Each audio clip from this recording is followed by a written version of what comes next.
Hello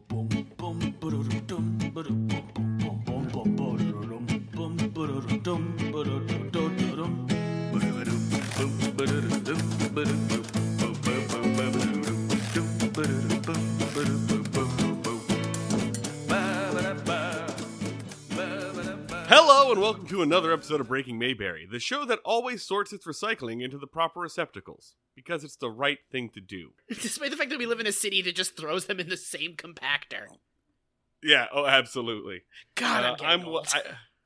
You said that I immediately had angry old man opinions. I'm mad. Like, recycling's a scam in our city. Yeah. In most cities, actually. I'm one of your hosts, I'm Marty Schneider. I'm the other host, Dan Ledwig. Society is an illusion. Everything is a lie. Hey, everyone. Hi. You might be surprised to know that we're not on summer vacation. We're not on a season break. We will be after this. This is our season finale, probably. It's been a bit. I'm sorry. But I'm not that sorry. While we've been away, a good thing that people could have done is write us ratings and reviews. We haven't done a pitch for ratings and reviews in a while. It's so nice to write a review for a basically inactive podcast. That is such a kind thing to do. Here's the thing. I want to read. Normally, I'm pretty good about checking up on our podcast reviews every couple of weeks to see if we've got a new one. Mm-hmm. And I mean, it's been a bit since we've gotten a new one, so I don't feel that bad. But for some reason, I've been having trouble, focusing on the podcast for the past couple of weeks. But we got a new one. And I'm going to read it to you. It's from Grant. Oh, hey! It's from Grant of Chip and Ironicus fame. Oh, shit. It's from Grant. And Grant writes, Grant, who has been on the show twice, writes, Stage 5, acceptance. A lot of people's grandpas have died, and now I think that's a good thing. Thanks! 5 stars. What the fuck, Grant?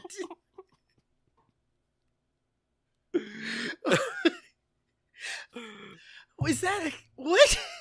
Did he spread that out over several different podcast reviews? Are we going to go on 5-4 and see bargaining? That's the number one review when you look up Breaking Mayberry. It has accidentally become our mission of just telling you that Pop had it coming. I mean, we make that joke about ourselves all the time, but to hear someone else say it is... but you know what? Honestly, I was gonna come on here and be like, hey, everybody, you should give us ratings and reviews so that that's not the number one thing people associate us with. But after this week, fuck it! Yeah! I'm fine with that. I mean, still go on and give us ratings and reviews. By the way, we have 24 ratings. 23 are 5 stars. 1 is a 4-star review. And I just want to know what we lost that 1 star on. It was one of our navel-gazing episodes that did it. One of those ones where we just talked about ourselves the entire time. Oh, you mean the podcast where we talk about that we're on a podcast like we're doing right now? Yeah, that's always entertaining. I'm sorry. So we've been gone for a bit. Dan and I both attempted to go on vacation. You sent me a text that I want to discuss, and I know that right now we're doing the thing we said we wouldn't do in discussing our vacations, but whatever. You sent me a text that I want to discuss, because about 3 days into your vacation, I get a text from you at 10:30 at night. Mm-hmm. And that text reads, I don't have my phone in front of me, but it reads something to the effect of, hey man, our house sitter is really too stoned and is scared of a cockroach. Can you go and check it out? Yeah. We were shithouse drunk in a hotel bar. We got our friend to watch the apartment, just basically like, hey, get out of the house, stay at our place, just keep an eye on things. Turns out that he is deathly afraid of cockroaches.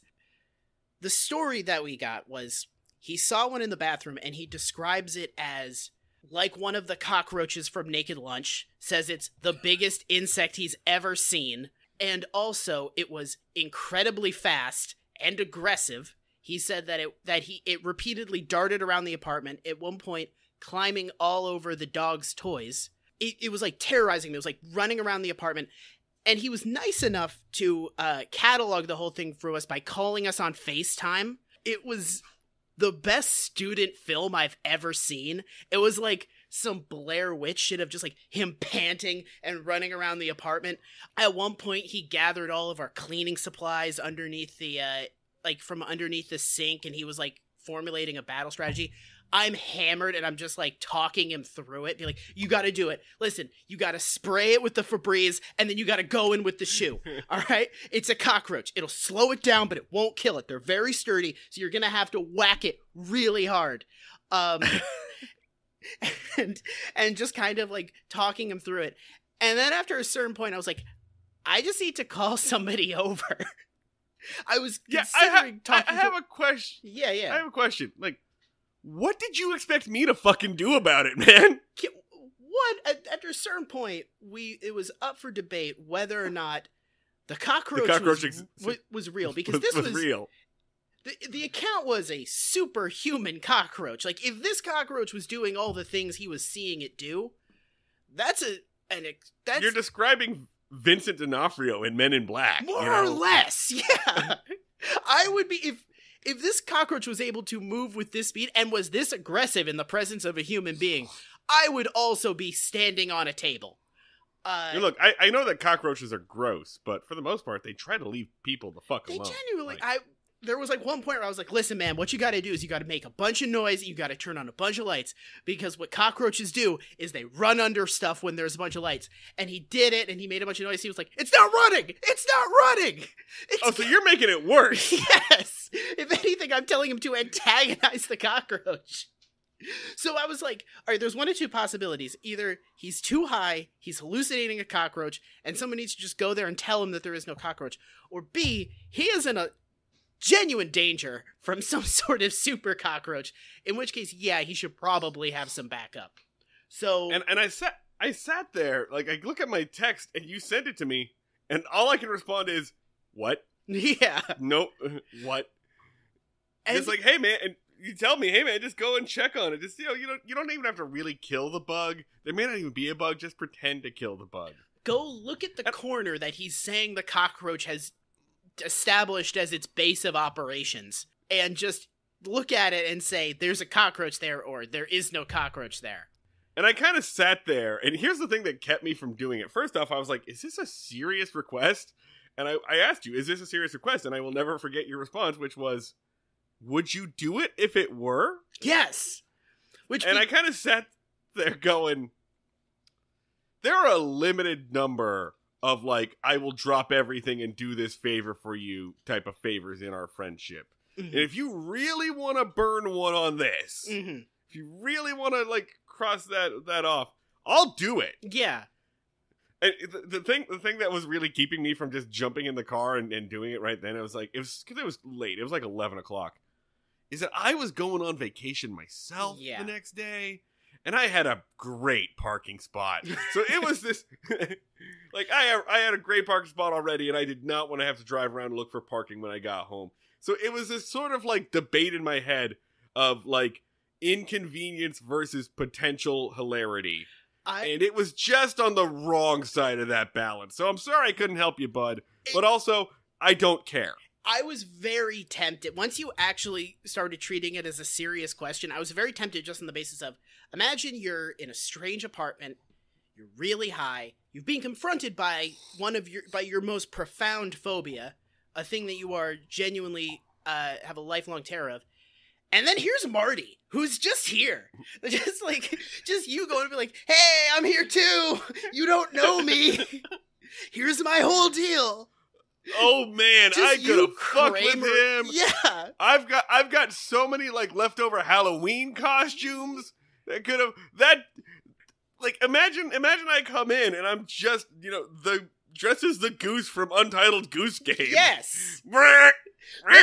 So I could have gone to your house and just messed with a paranoid stranger. You could have. That's good. You could have Kramered into somebody's fucking fever dream. Somebody's, like, worst case scenario. Damn, I wish you had. That might have been worth the inconvenience, honestly. So what actually happens, man? How does this story end? Because, like, I blocked your number. Yes, he. I think he went to sleep with all the lights on. No further sign of the cockroach. There is some credence to it, because when he was pointing the phone at the corner where the cockroach was like basically continually retreating to, we did see some movement. So I think there might have actually been some sort of super cockroach. So I think this was legit. So I guess the ending is kind of one of those like we're safe, but for how long endings. It seems like a good fucking move, a good fucking thing to segue into our thing. So it is our season finale, and as is tradition, we find a film featuring one of our stars, one of our protagonists, Andy or Dawn. And we thought we were gonna do like a switch off, Andy Dawn, whatever. This is another I found out about this movie, and I was like, I have to do this. We have to make this a priority, because the description is so batshit. Yeah. So we are talking about another Andy Griffith made-for-TV movie from the 1980s, which we did in the last season finale, but I don't care. This one is called Murder in Coweta County. Mm-hmm. Coweta? Like they pronounce this Coweta County. Here's the description that made me watch this. A one-eyed soothsayer leads a Georgia sheriff, played by Johnny Cash, to a big shot, Andy Griffith, who crossed the wrong county line. So this is the story. So in this movie takes place in 1948.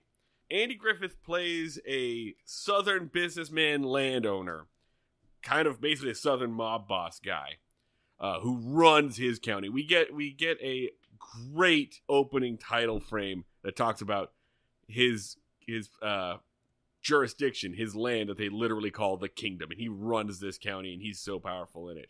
He commits a murder. He has a altercation with one of his field hands and kills him in the next county over, where Sheriff Johnny Cash is in charge and is hunting him down. And I'm like, this is batshit and dumb. And also, we jumped over the one-eyed soothsayer. Okay, so that description is entirely wildly inaccurate. She is there. This isn't The Gift. She's not leading the charge. She shows up to say some batshit stuff, and then everyone's like, well, that was fun. All right, let's go. It makes her seem like a bigger part of it than it is. And by the way, we should point out she's played by June Carter Cash. Yeah. An absolutely nuts place to put her. So it's just a batshit premise entirely. Even more so when you find out that this is based on a real story. Yeah. Like this is based on we're now a true crime podcast, Dan. We have become the true crime podcast that talks about our vacations. The thing that we've made fun of numerous times. We're a true crime podcast about basically the most solved murder ever. Like the most definitively solved murder. A murder in which halfway through the movie, someone is like, well, they got him. They got him pretty hard. Almost to an insane degree. This guy just kind of just threw evidence around like confetti. He looked several witnesses in the eye and was just like, I'm doing a murder and I have no remorse about it. And as he's driving up, he's like, this was premeditated. This movie basically becomes an extended episode of Law and Order. Yeah. After a certain point. And when they got to the order part, the trial scene, the prosecuting attorney stands up and says that he's going to give the testimony of 36 witnesses and corroborate that with 47 points of evidence. And I'm not a trial attorney, but even me, I was just like, damn. Yeah. Fuck. Yeah, I know, they fucking got you, man. I hit pause, and I was like, how much time is left in this movie? There were so many. Basically, the movie was over at the 20-minute mark, where somebody just announced, like, oh, hey, by the way, Johnny Cash is going to absolutely destroy you. That's kind of the fun thing, is because this was based off of a real murder that everybody was very gung-ho about, it does not have any of, like, the traditional, like gothic noir pacing. There's no, like, push and pull or game of cat and mouse or, like, power dynamics. Johnny Cash fucks him. Just, like, absolutely, like, kicks his shit in from minute 20 to the hour and a half mark. Just absolutely wrecks Andy Griffith's shit, which is simultaneously really bad, but also really fun. Andy Griffith's character is the worst villain. He's so shitty. He loses early and often. I mean, that's part of what's... Let's walk through this a little bit, if we will. So, Andy Griffith plays a character. He plays a businessman named John Wallace. And like I mentioned before, John Wallace runs the kingdom that is his county, which is not Coweta County. His county is like Merriweather County. I thought it was Mayweather at the beginning. Like, we've mentioned before that Andy Griffith throughout the 70s and 80s kind of spent a lot of time trying to get away from the Mayberry image, trying really hard not to embrace it and do something else. I took notes in the first 20 minutes of this of how often something happens that is like Bizarro World Mayberry. The very first thing we see John Wallace doing, Andy Griffith doing, is running moonshine. Yeah. That's the very first scene, is he's running he's paying off moonshiners to take stuff off of his property. I started just keeping track of like Mayberry-isms. He goes into town, he donates a bunch of money to the church so the church people like him. I thought the town was called Mayweather. He gets mad at someone and says, "You're starting to act like you are somebody," which is the exact opposite of what Andy Taylor has told his son. You know, go out there and act like you're somebody. Mm-hmm. He's told Opie that. At one point in time, a nameless angry woman brings fried chicken to the jail with an apron, but she's just kind of like a real hard ass Aunt B. She's really like, mean. Here's your fucking food. Eat your fucking chicken or don't, bitch. And then just walks off. I'm holding the baby. Here's some fucking chicken. So it's all these like moments of just anti-Mayberry-ness, and I'm kind of like writing down every single thing that could possibly be a Mayberry reference. And I'm like, okay, this can't possibly be true. And then a dude steals a cow. Yeah. And then a man steals a fucking cow, and I'm like, you're doing this on purpose. Yeah. Right? And the guy steals like read this script and he was like, this checks all the boxes of things I fucking hate. But then I found out the insane thing is that the cow theft happened in real life. Yeah, the whole thing. That's also part of this. This whole thing was shockingly accurate. I was reading through the Wikipedia of the actual crime and I was like, oh wow, that was real. He actually did put a dead body in a well. Awesome. So John Wallace runs this town or this county. Everybody loves him. If you need to picture what Andy Griffith is like in this is pre-Matlock Andy Griffith. So jowls, silver hair. This is our fourth movie in which Andy Griffith plays a psychopath. The first one was pre-Andy Griffith with Face in the Crowd, where he plays sort of a magnanimous Trump type, and then he became Andy Taylor, became like America's dad, and then once that show ended, basically was trying to distance himself from it. First, he did stuff like Pray for the Wildcats, where he's like, I'm like Andy Griffith, but I'm seedy and shifty and not trustworthy. And then the next one, he's like, I'm like Andy Griffith, but I'm crazy and weird. I think, what was it? Savages was the one we watched. Savages, yeah. And then this one, where I feel like people still weren't getting it, and they were like, Andy Griffith, our dad. And he's like, all right, well now, I'm a feral badger man. I'm just like a rabid animal that's kind of sweating and storming through the movie. I'm almost sub-mammalian. What do you guys think about that? Let's just get to the point here, man.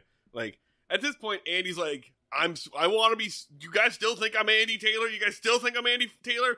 Fine. Here's the N-word. Hard R. Yeah. I'm gonna say it. Here I go. Hard R N-word multiple times in this movie. Yeah. Puts a lot of oomph into it. You can kind of see where he gets the idea from Matlock, though, in this movie. Like, because Matlock's going to come on in, like, 3 more years. And the courtroom scenes in this, you see the beginning of that. So, the whole thing kicks off when one of the people that work for him, a gentleman by the name of Wilson Turner. Mm-hmm. Wilson Turner has been running moonshine on his own in territory that John Wallace said not to, or he said we're going to take a break from this or whatever. He basically says, like, the heat's on too much. We're pausing moonshine. And he's like, well, I have a new baby. I got to earn money. So I'm going to still run moonshine. And he's like, I successfully outran the cops. I did some real Dukes of Hazzard shit. He shows up, like, really proud, like, you should have seen those cops fishtailing. Andy Griffith promptly walks into the scene and beats the shit out of him. Whips his ass. Takes his money. He also introduces himself in this movie by, I don't know if you remember, crushing a black man's hands with a car door. Yes. Yeah. That's our introduction to him is, first off, the town sheriff pulls up and goes, hey, I got that guy you said had been stealing from you. And then Andy Griffith just pulls out a gun and is like, hey, man, what's up? I'm going to smash your hands in a car door like I'm fucking Kingpin. Yeah. Like, for the first little bit of this, I'm like, this movie is fucking hardcore. Remember, this is a TV movie. This aired like Sunday night at CBS. Yeah. Somebody watched this after, like, what, Alf? Yeah. Pretty hardcore for a TV movie. There is a car chase scene that's pretty good. Yeah. And so this is where the cow theft comes in. After getting kicked out of the gang and being kicked off of the land, Wilson Turner's like, all right, motherfucker, fine. You don't want to see me again? You're not going to see me again, but I'm stealing your fucking cow. He steals the man's cow and goes to sell it. He gets caught. He gets arrested. And so Wilson Turner is dragged off into prison or to jail. This is where we meet the anti-bee, the anti-Aunt Bee. He, like, yells out the window and is like, nobody knows I'm here. Somebody help. It's a good scene. He's not even like, get me out of jail. He's like, somebody tell my wife I'm in jail. So there's like, they can't dispose of my body discreetly. Yeah, he knows what's fucking coming. You know? He's in the jail, which is apparently just their living room.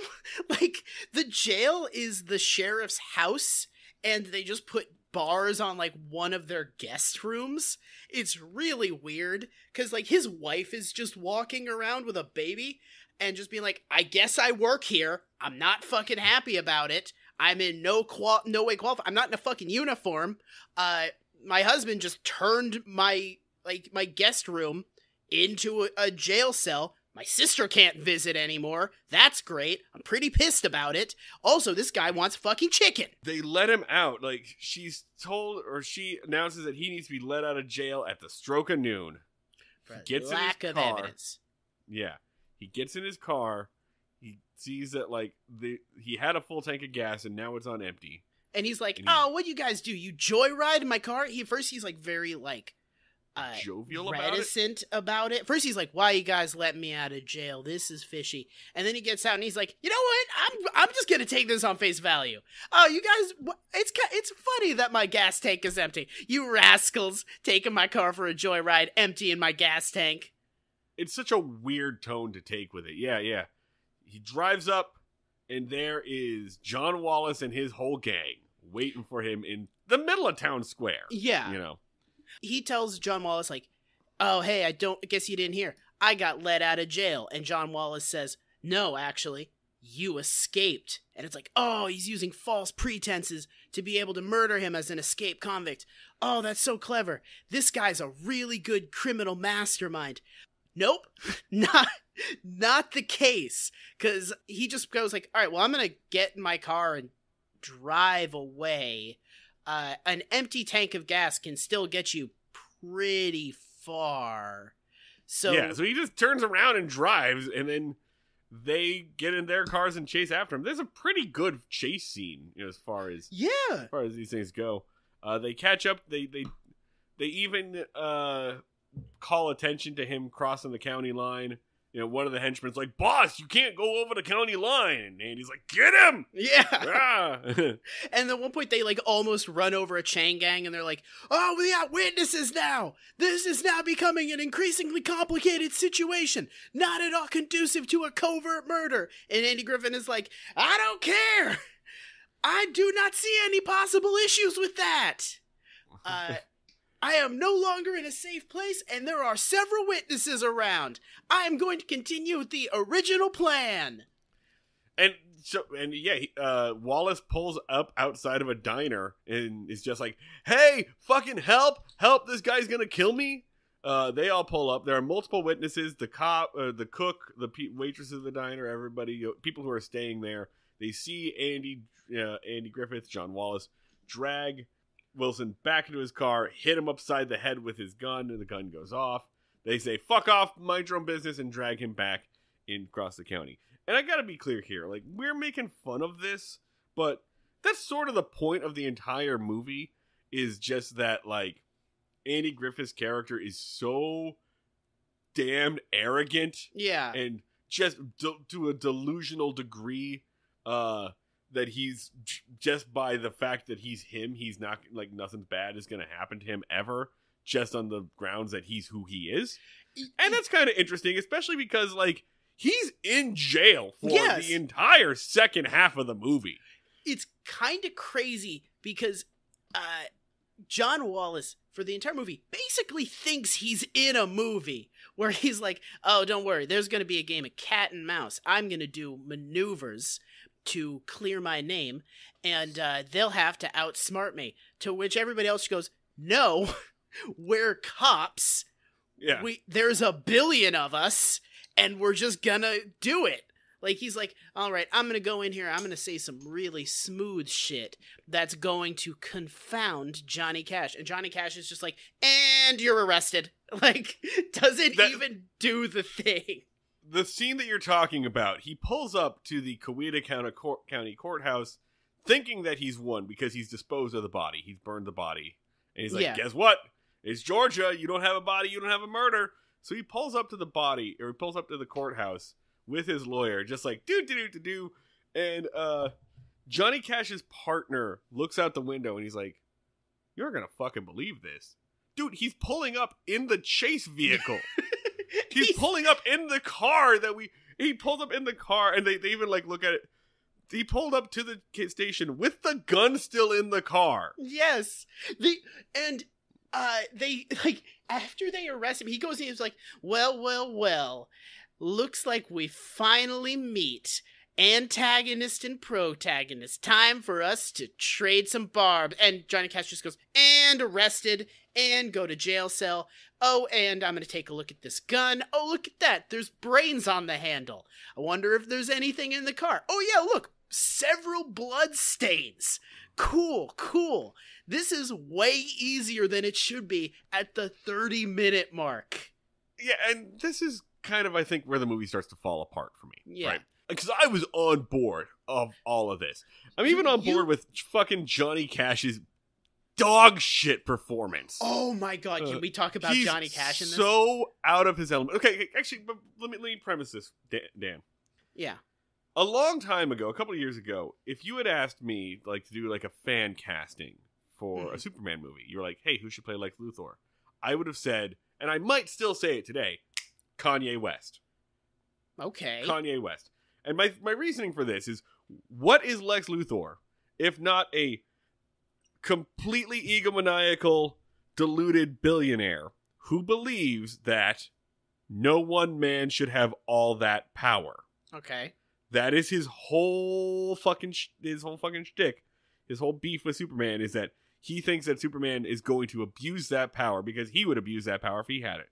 So, like Kanye, Lex Luthor believes no one man should have all that power. Is that a stupid casting reason? Yes. Is it cheesy and dumb? Yes, absolutely. Is it the exact fucking logic that led to Johnny Cash being cast as the sheriff in this movie? He's basically walking around as the narrator of "Someday God's Gonna Cut You Down." Yes. Like, he's very much capitalizing on this image that he's conducted of just, like, the angel of retribution, God's Black Knight. Yeah. And that's the thing. Everybody says, what's his name? Sheriff Potts. Yeah. Everybody calls Sheriff Potts like he's a tracker. Yeah.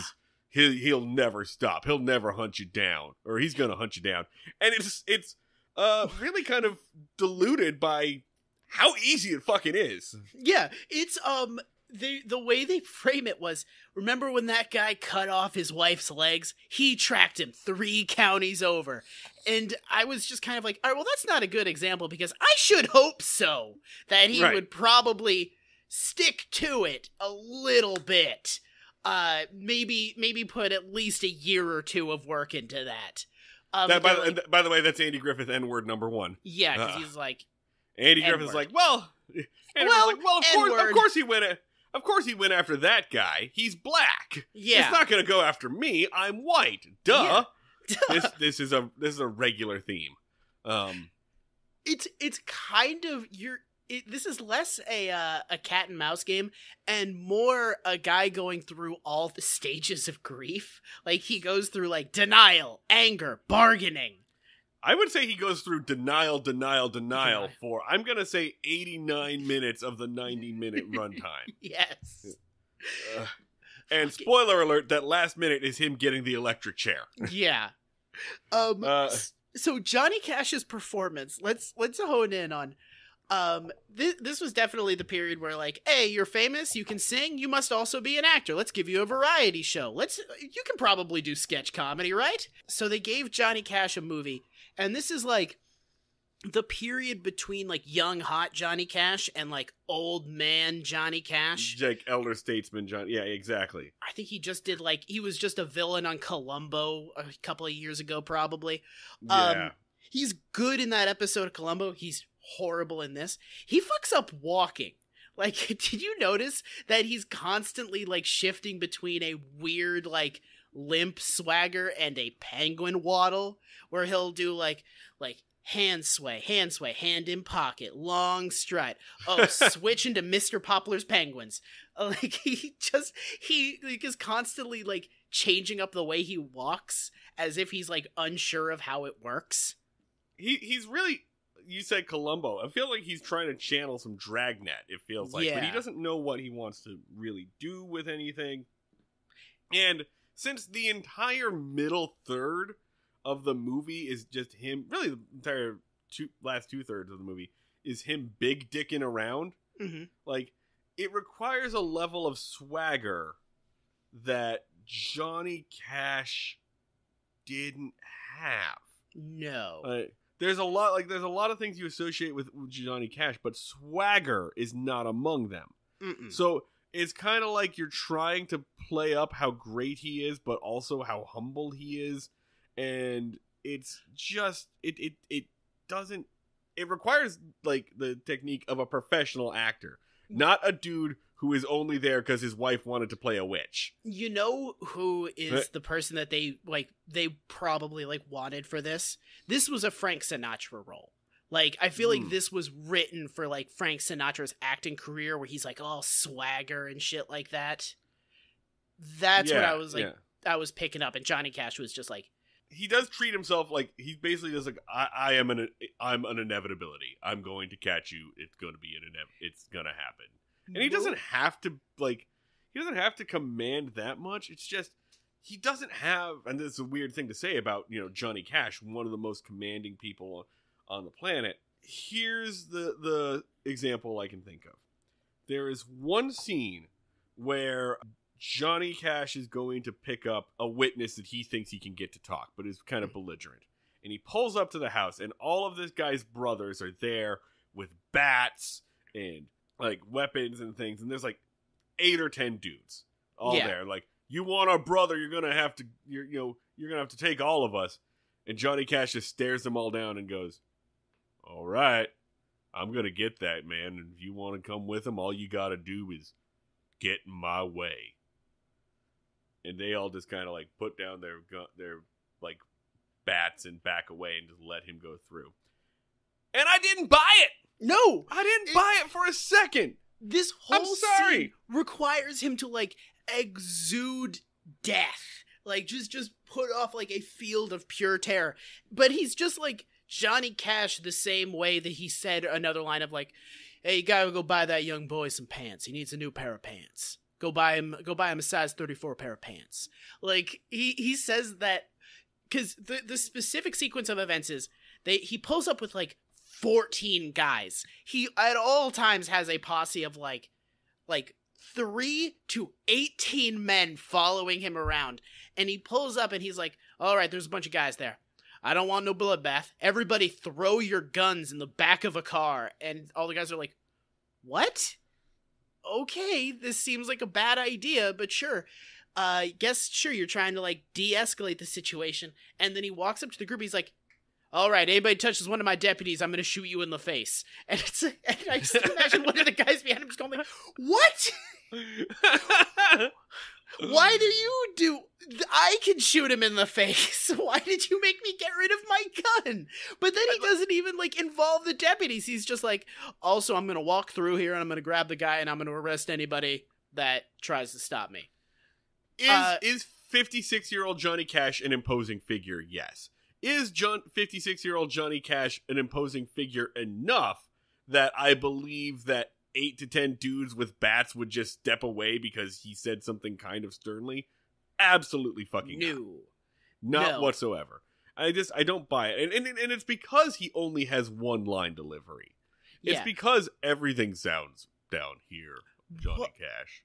Here's the thing that drove me insane about, like, 45 minutes into the movie of, like, Johnny Cash doesn't really say all of his lines in a baritone. He sings all of his lines. Like, he is constant. I feel like the director must have pulled him aside and be like, listen, man, you're not doing, like, the spoken word intro to one of your songs. You can just talk like a human being. But he's like, I'm going to investigate those woods. Like, he's like doing this weird half song for all of his lines, which I think is supposed to be cool and badass, but it just is like, why is this guy singing at me right now? I'm a human being. This is not a musical. Just talk normal. Yeah, so for me, the movie really loses steam at about the halfway mark when Potts arrests Wallace. When John Wallace gets arrested. Because he spends the entire back half of this movie in jail. It's pretty much just Andy Griffith doing a real desperate Silence of the Lambs, basically going, you're not gonna get me, you're gonna be embarrassed, and Johnny Cash going, oh yeah? And Andy Griffith go, yeah! And oh yeah? Yeah! And it's that for a while. Now, to be clear, Andy Griffith is correct. John Wallace is correct. He does not have a body. He's thinking he's not going to find the body because they burned the body. We should explain John Wallace's master stroke to not get the death penalty. He goes to the local fortune teller, which is an old lady in a shack. We need to talk about this character. So the way this fortune teller works is you go in, and you sit down, and she says a bunch of crazy bullshit, and then you leave. Because, like, Andy Griffith goes in, and he's like, all right, so listen, I need some very specific forecasting about upcoming events. Is he going to find the body that I hid? And she's like, the crow flies at midnight, and hell calls for the wicked, and pools of moon juice spill from the heavens. And he's like, okay, but is he going to find the body, though? Is he going to find the body? Hey, I need you to be more specific. Is he going to find the body? Does that metaphor you just did mean that he's going to find the body? All right, I'm going to interpret everything you just said as he's going to find the body. I gotta go. I don't understand. Well, no. I understand why this character is there. Throughout this, I was like, oh, it's so weird. Why is everyone consulting this fucking witch doctor lady played by June Carter Cash, who is having a fucking blast? She is having so much fun. She's actually great. You get the feeling that, like, she put Johnny up to this, like, just so that she could do 3 scenes where she plays a weird swamp lady wearing a World War II military helmet or military hat. And she is absolutely bad shit. The reason that they had to work this character in was because, there was a local seer involved in this shit. Because that actually happened. Yeah. Because a fucking local soothsayer did testify. Like, yes. In the records of this actual murder, a local soothsayer. And so the writers of this movie were like, well, we gotta do that. We gotta work in the soothsayer. This fucking dipshit decided to involve a soothsayer. I mean, picture that you're the writers of this movie. who are the writers of this movie? I should have probably said it at the beginning. Written by Dennis Nemec and based on a book by Margaret Ann Barnes and directed by Gary Nelson. Gary Nelson directed a whole bunch of like episodes of Get Smart and was actually directing for well into the 90s. Yeah. But it was just a TV director, did some interesting things and nothing too worth noting. Directed The Black Hole and Freaky Friday and a lot of other like... Damn. Yeah, so he had a pretty successful career. Anyway, so imagine that you're the writer of this, Dennis Nemec, and you're reading this book and you're like, the fucking soothsayer? I guess we gotta do a soothsayer scene. I guess we gotta do this. I guess we gotta fucking do this. By the way, I haven't found another place to mention it, so I will bring it up. Johnny Cash, Lamar Potts has a partner. It's his brother, J.H. They're sheriff and brothers. Sheriff bros. And J.H. is played by Earl Hindman. And if you don't know who Earl Hindman is, and if you didn't recognize his face, it's because most famously, you've only ever seen his eyes, with the top of his head covered by a fishing hat and the bottom of his head covered by Tim Allen's fence. This sounds like the worst riddle. But so this ruins the mystique of Wilson.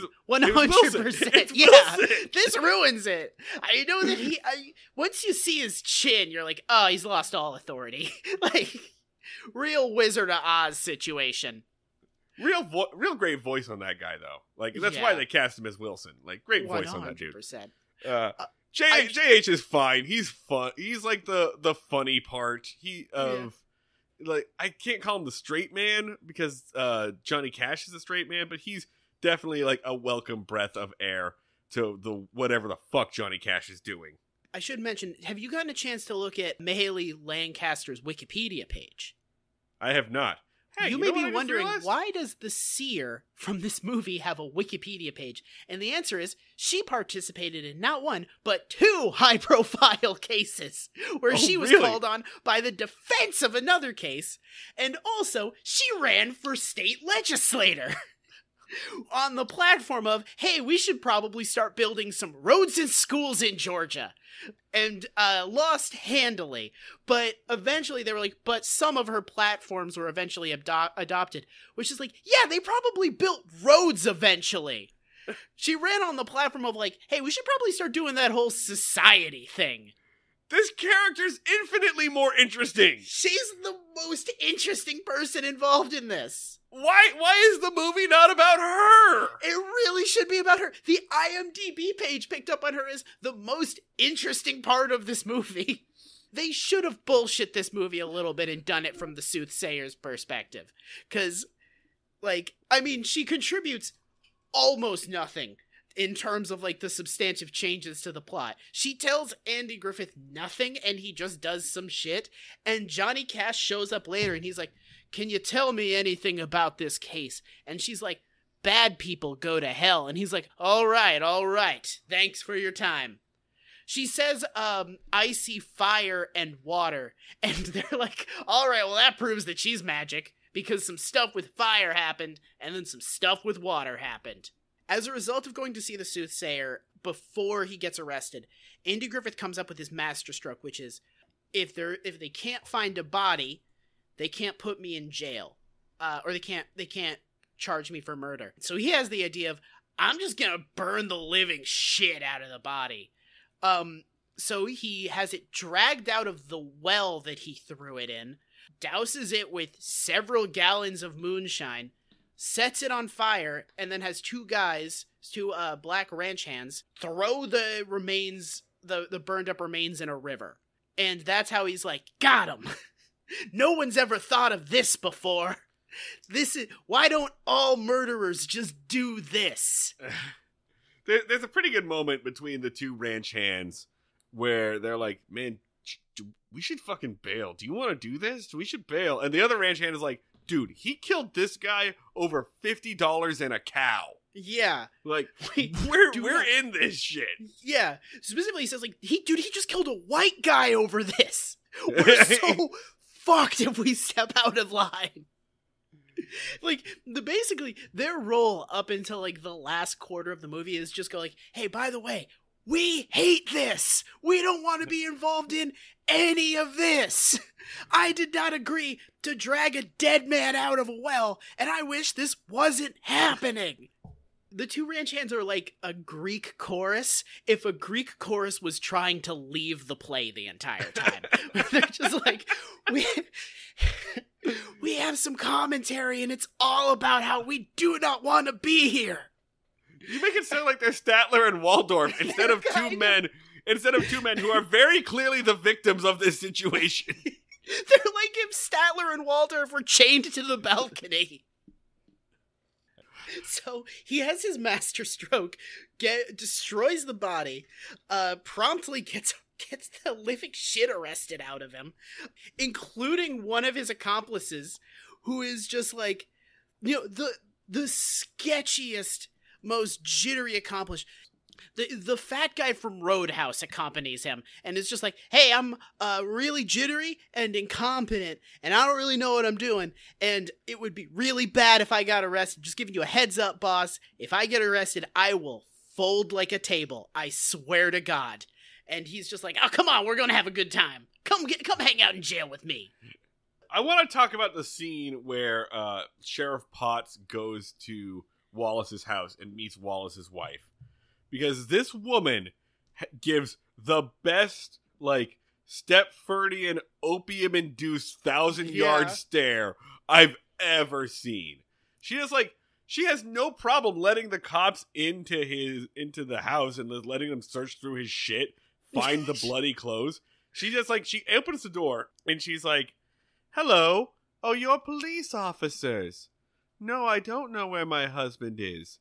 And then she, like, stares beyond them into the field and says, I've heard he has another that suits him better. She is Xanaxed out for this entire thing. It's a very bizarre decision to make for this character, and I adore it. Excuse me, the Quaaludes just kicked in, and I must go to the fainting couch. And, like, not only is she not concerned, like, she's not concerned that her husband is going to jail because they found his bloody clothing. And, like, Johnny Cash is just like, is it okay if I take these? Do you mind? She's just like, sure. Hey, would you like some flowers? Can I get you some tea? I don't know what they're going for with this character, and we never see her again. What they're going for is the lady was actually like that, so they had to put it in the damn movie where they were like, by the way, the wife was on a lot of Quaaludes and just kind of let the cops roam around the house. So they were like, all right, let's make the wife a really interesting character who's also part of this back and forth. And reality was just like, can't, sorry. She basically actively helps the police. And that's what I'm saying is, like, it makes Johnny Cash's character seem so much lamer, just how fucking easy this is for him. But he does have a problem. The problem is that he can't find the body. Well, just before we move on to the next thing, just really quick. You mentioned that they find some bloody clothes. I'm a little sketchy on the scene. Did they find it, like, deep in Wallace's house? Was it, like, in the laundry room, or did he hide it in the basement or something? No, it's on a fucking chair on the porch. Was it on the front porch? Is that where he put it? It's like the back door. It's like in the back door. Like, it's like when I put clothes in front of the washing machine and I'm gonna get to it eventually, and it just sits there for 3 or 4 days. That's what's going on. And I was kind of looking at my phone in this scene. Is there a lot of blood on the clothes, or just like a little bit of blood? Is it just like, is it like a moderate amount of blood on a plausible amount of blood on a guy's clothes? It looks like he was standing in front of the elevator in The Shining. Okay, all right. I think I'm getting it. And just last thing, I think they ask Andy Griffith about why there's some blood on his clothes. Does he give, like, a plausible explanation for it? He says that he was out riding and he scratched his arm on, like, a fence post or a briar brush. A briar. Like a briar brush, and, like, pulls his shirt up and points out, the tiniest scratch. the shallowest wound. As if he was getting ready to cut himself to make this story plausible, but with a little with a scalpel. It was just like, okay, that'll do. Yeah. Ooh. Yeah, like a scratch that you could do with a pinky nail. At most. It's so good. It looks like he was in Evil Dead 2. Like, just coated with dried blood. It's fantastic. And from that moment on, as soon as they find a shirt coated in human blood, the movie is over. And everything else is just kind of like rearranging deck chairs on the Titanic. Eventually, some people decide to come forward, because really, I think the moral of the story is everyone's kind of sick of John Wallace's shit. He's like, I own this county. Nobody is gonna say shit. And all of the cops are like, oh, we go into Meriwether County, that place it's the kingdom. Nobody's gonna flip. He controls that place with an iron fist. And everyone was like, I'll narc. I would love to narc. Hey, I'll do some narking. Are people narking over there? I could go for a quick narc. Like they base their entire premise that no one will flip on one bitchy church lady.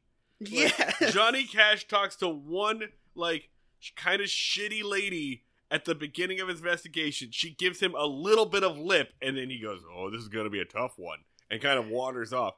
But then eventually, everyone's just kind of like, so they get someone to tell about seeing them do the chase. They have witnesses from the restaurant.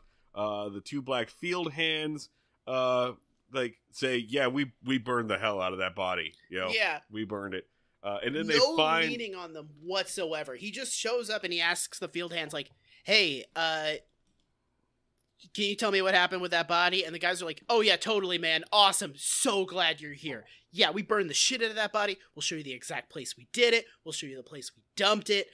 Well, whatever you need, my dude. We got you. We'll show you the place we retrieved it out of.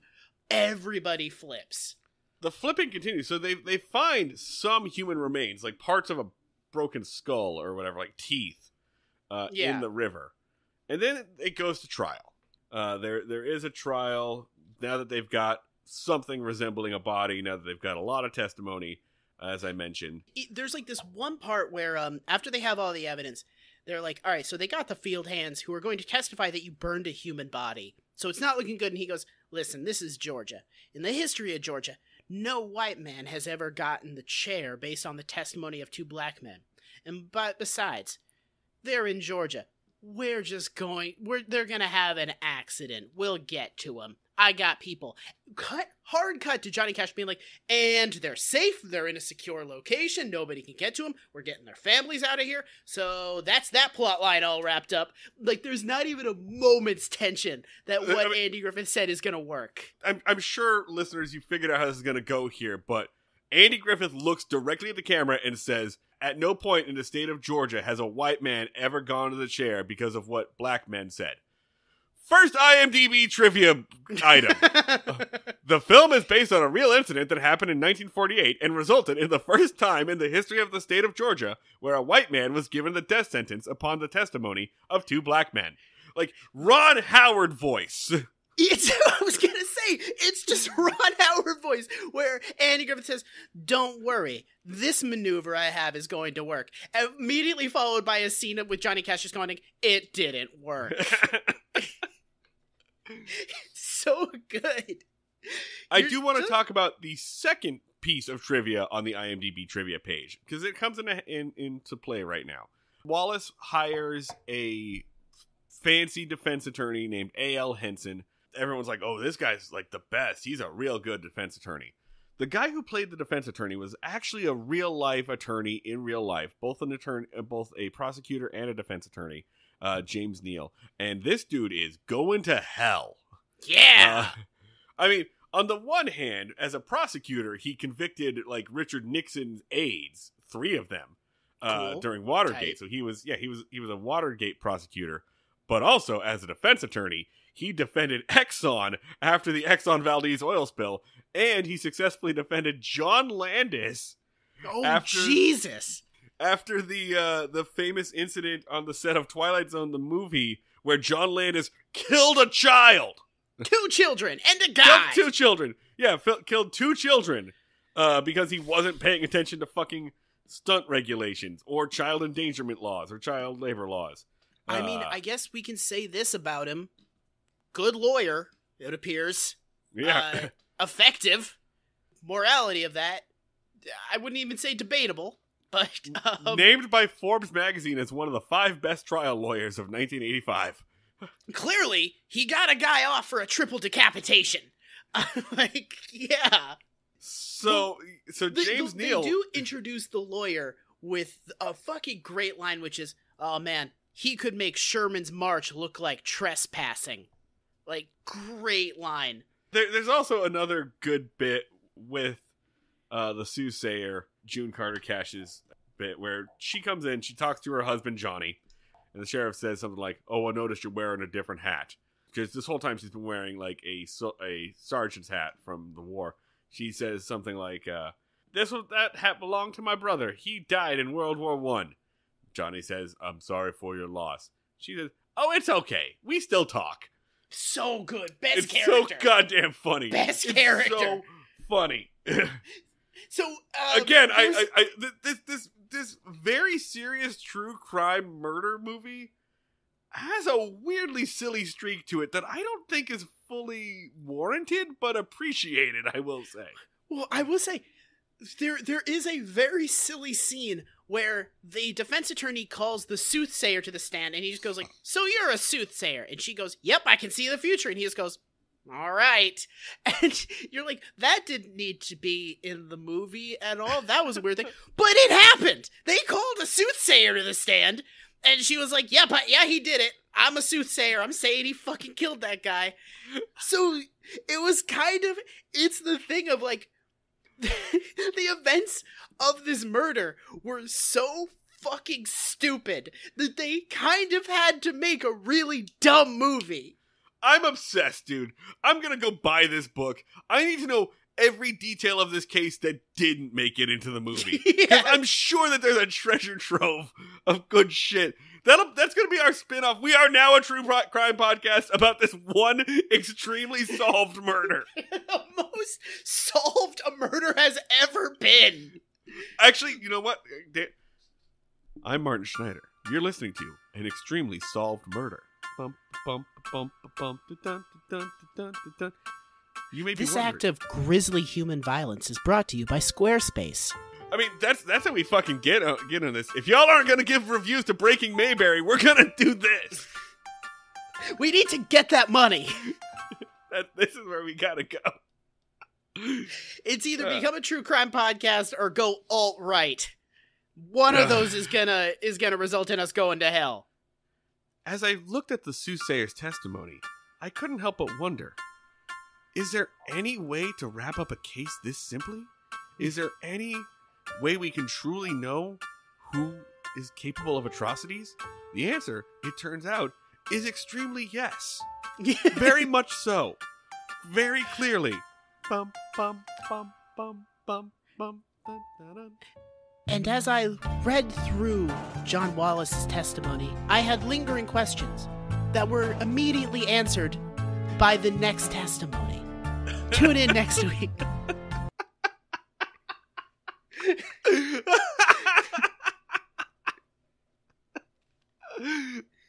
Oh, this fucking case. Yeah, this is the story of the dumbest motherfucker in the state who vastly overestimated the fact that he didn't realize, he thought he was in a movie. He thought he was in a daytime TV movie, and he didn't realize that this was real life. And then they made a daytime TV movie about it. Up to and including the point where he takes the stand for no reason. With his, like, the judge says, you have the right to take the stand. You will not be under oath, but you can take the stand if you would like. You do not need to. And his attorney, who we just established is a real good fucking attorney, is like, don't you dare. Don't you fucking do it. Don't you do it. Well, I'm gonna do it. Yeah. Let me tell y'all what's gonna go on. Yeah, he's like, I have these people eaten out of the palm of my hand. And there was a brief moment where, like, I was like, oh, shit, he's gonna pull it off. Like, because it's like, it's Andy Griffith. He's getting up in a room to stand up, to talk to a bunch of people. And, like, now I'm just a simple country mob boss, but I knew a couple of down-home truths. And you're like, holy shit, he's gonna do it. And is just greeted with crickets. Just absolute bone silence. As he gets down, he's like, so how'd I do? And the lawyer just goes, you just fucking killed yourself. I just watched you commit suicide. He stands up and just talks the most gibberish ever. He, like, confesses to all of it. He's like, now listen, did I kill that man? Yes. Did I mean to? No. Also, I did it over county lines, so he doesn't have jurisdiction. I rest my case. That's the big point that the lawyer tries. Like, after it's been very clear that this happened, the defense attorney pulls a defense attorney move and says, all right, well, hang on. Do we know that Wilson died in Coweta County? We don't. We don't know that Wilson died in Coweta County. He may have died in Meriwether County. And if the death happened in Meriwether County, then this arrest was illegal because he didn't have jurisdiction. And who's going to know? Who can testify to that? Well, it's going to be the other guys who drove him in the car. So, hey, everybody, guess what? We're all going to have you testify that this arrest shouldn't have happened and that death happened in Meriwether County. And then we get a treat of all the other guys' lawyers going, no. Like, 4 lawyers in a row go up and go, absolutely not. My guy is not going to testify. What the fuck, dude? No. Yeah, no. He's not going to incriminate himself. It's really good. This is where the movie picks up again for me, honestly. At this courtroom scene, it's great. Because you're like, oh, they're swinging for it. Oh, shit, this is going to happen. They're going to do a technicality. And then that gambit immediately fails. It's fun to watch these gambits pop up and then immediately get struck down. I love the wind up to that is the lawyer stands up and he's like, now listen, Sheriff Potts may have a lot of evidence incriminating my client. Some would almost say a ridiculous amount of evidence. Some would almost say that proves beyond a shadow of a doubt that he did it. But he tries to push for the technicality, but the technicality would then like implicate 4 other dudes in this murder, and they're all like, no, bye. The best part is Wallace is like getting taken to the courthouse. One of his lawyers is talking to me. He's like, listen, man, you need to start taking this seriously. Not only did they find the bone fragments in the river, they also went to the fucking well and you left half a brain in there. Like they found his brains. And Wallace just goes, well, that could be cow brains. To which he goes, they can test that. They sent it to a lab. They're going to prove that it's human brains. Also, why would there be cow brains in a well? And so we get, like, he's obviously convicted. So he's convicted. You know what's going to happen is somebody is going to comment on this on Twitter and be like, actually, it was pretty common to put cow brains in wells back then. Because all of our listeners are weirdly knowledgeable about stuff like that. Wallace is convicted. And right before his execution, Potts goes to visit him. And while Andy Griffith delivers my favorite line in this entire thing. It's to show, like, how clearly removed from reality this dude is. I mean, honestly, you might want to go watch this movie right now. If you are in the mood to see, like, a wealthy, arrogant white man be completely deluded and have all of his delusions fall apart right in front of him, leading to his death. That's very entertaining, to be honest. Which his big thing is basically like, he says, like, there's gonna be a phone call. There's always a phone call. His basic end argument why he's not about to die is like, listen, I get it. I clearly did it. Everybody knows I did it. But I'm a wealthy, racist white man, and this is America. And I'm like, oh, shit, he has a point. Fuck. Advantage this guy still. my favorite line in the entire movie is Andy Griffith, John Wallace, looking at Potts, Johnny Cash, and saying, he tries to do like the Heat bar scene. We're not so different, you and me. We both love power. We both like to do this. And Johnny Cash is, I don't know if he's just not a good enough actor or if he just genuinely doesn't care, but he's just like, yeah, whatever, man. I don't. Yeah, I'm just here as a favor. I'm polite. I don't care. And then Andy Griffith says, with delight, without a hint of irony in his voice, "You're always looking down on me and my murdering ways." Well, I've only ever killed about 4 or 5 men in my life. And they all had it coming. Which, like, bold move to confess to several more murders.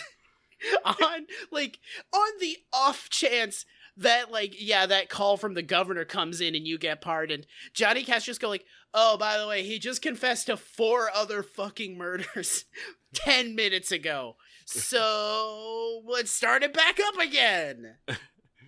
Johnny Cash walks out. He does not stick around for the execution. And the last scene of the movie is, like, immediately after that, they, like, cut to a couple of, like, interstitial shots of him being strapped in, head shaved bald, up on the chair. And I feel like we don't even really get a shot of, like, his face as it dawns on him, like, oh shit, this is happening. Yeah. They ask him. No, we do. Andy Griffith actually does sell the scene where there is a moment where he just goes like, "Oh fuck, the call's not happening," and he does a thing of like, "Only God knows the contents of my heart," and it's like real. You get to see like the one brief minute where the delusion drops, and he's like, "Oh fuck, I'm about to die." Zap. Roll credits, basically. Hard credits on the lever, and then they just go to all the other fucking people that got arrested and went to jail. Yeah, and then it basically just like does a wrap up. So I'm gonna say ultimately I think this movie's pretty good. Like, I don't know if I would say this movie is pretty good, but I think after the week we've all had, if you need to see a rich old Southern racist get absolutely speed bagged and know that it actually happened, that a motherfucker got wrecked this hard, it's a good flick. It's good to just know, like, oh yeah, this is nice. This is some good shit. I think this movie's pretty good. Honestly, I think the first act is good. The second act loses a lot of steam, and then when we get to the trial, I think it gets good again. Yeah. So I will recommend it. You know, it's on Tubi. You will not pay any money for it. Murder in Coweta County.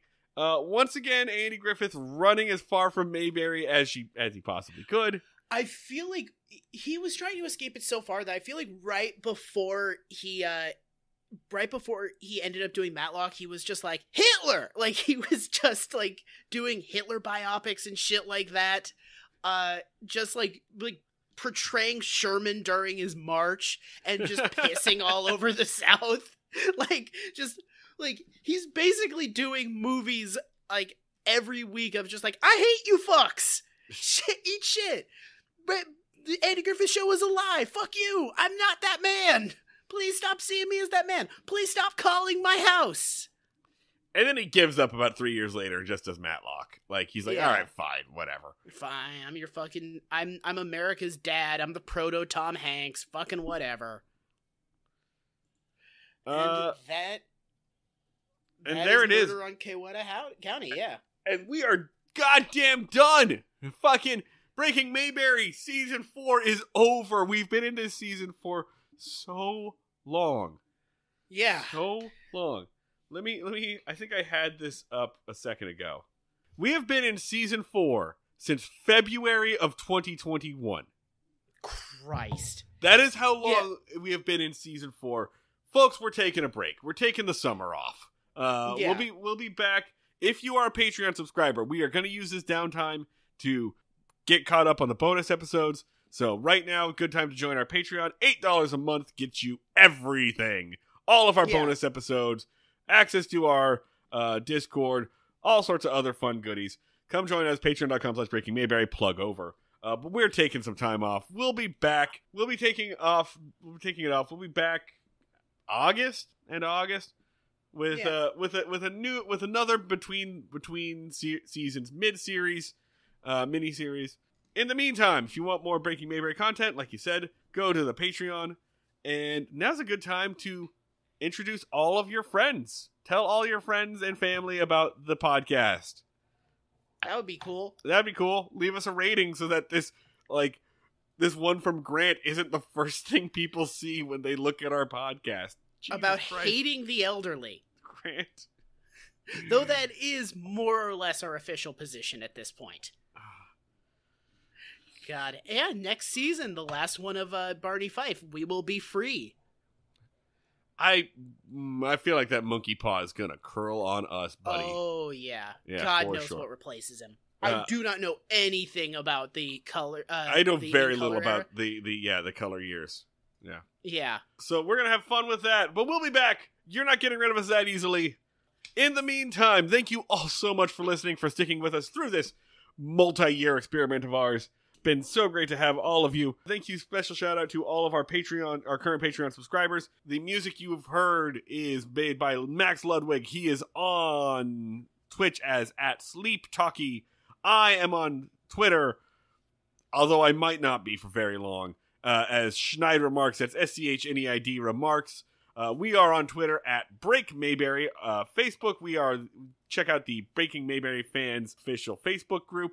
Instagram, Breaking Mayberry. We don't use that. Don't touch that. Tell your friends about us. Let them get caught up and binge through all of our episodes. We'll see you all in a little bit on the fishing hole. Down at the fishing hole. God, I'm not good at this.